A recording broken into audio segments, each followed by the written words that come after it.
Yo, it's Banger here, and today we are comparing two great lenses from Sony.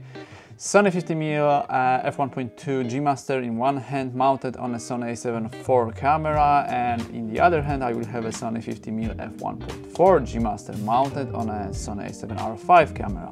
I will do a nice street photo walk and some Lightroom analysis, so you will see all of the differences between those photos. It's not about the sensors from the cameras and the image like size, it's more about the image quality, image and colors rendering. Yeah, this is pretty much it. Let's do it, let's go!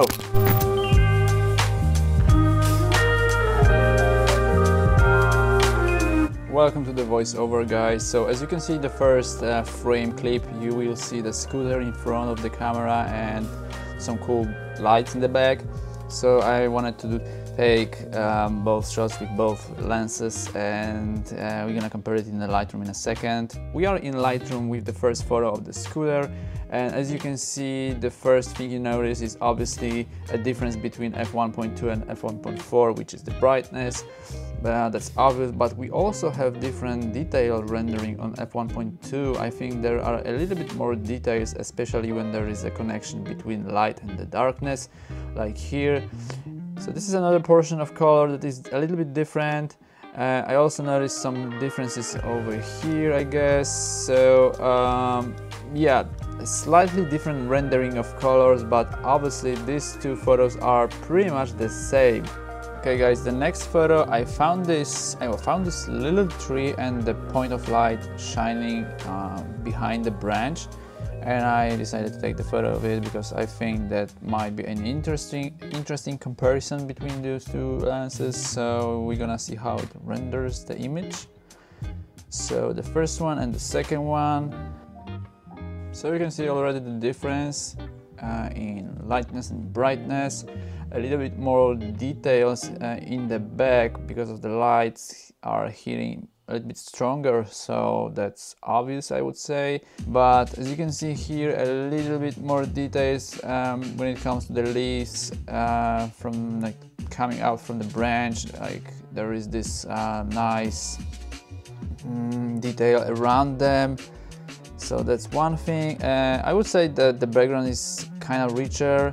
Different tones are revealing itself, especially on the background, on the left side of the image, and some different color rendering on the right side, on the leaves especially. Like now, let's take a photo with a little bit more light coming through the lens. So you will see a nice reflection on the left side. Because of this like a column or something, like a pylon, whatever you call it, and there are some nice bokeh lights in the back. So let's compare them in Lightroom. Lights are gonna be changing obviously because cars are moving. So as you can see, immediately you would notice the differences in the highlighted area on the reflection when there is more light actually. So more details, I would say a little bit different coloring. The rendering is clearer, there is no shadowing, I would say, in this upper part of the image, but that might be because I was handheld shooting these two. And what else? We have a different tone in the sky because of the details revealing themselves through the 1.2. That's another thing, and some details on the threes. These two are pretty much the same, I would say, pretty much the same.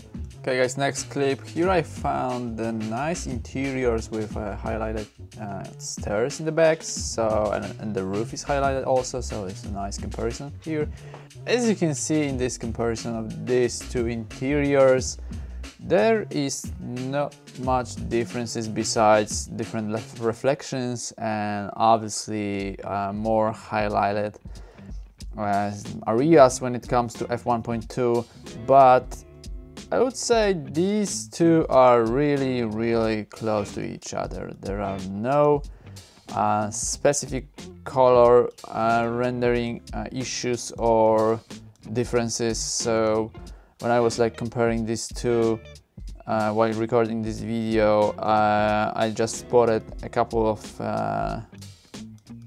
different shadowing, if I can call it like that, but that's due to the fact these doors on the left were moving. These were like rounded doors, so you can pass through, and they were moving, so I guess that's the reason. And here is obviously it's a glass, so that's also a blocker for this kind of images, but just wanted to show you guys and compare these two also, so you will see and have a clear view on how these two looks like.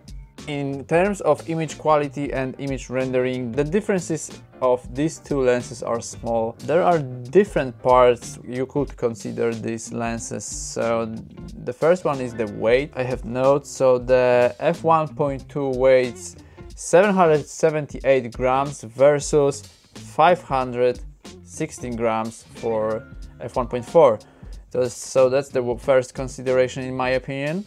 And the other one is the price. The f1.2 costs $2,000 and the f1.4 costs $1,300. So it's almost $700 difference. That's a lot. I did some research and there are obviously used ones in a mint condition, so the price is slightly lower than that. So still having a $400 or $500 in your pocket makes a difference. So in terms of image quality and the build quality, these are pretty much the same. Okay guys, I think this is it. I hope you liked this video and I see you in the next one.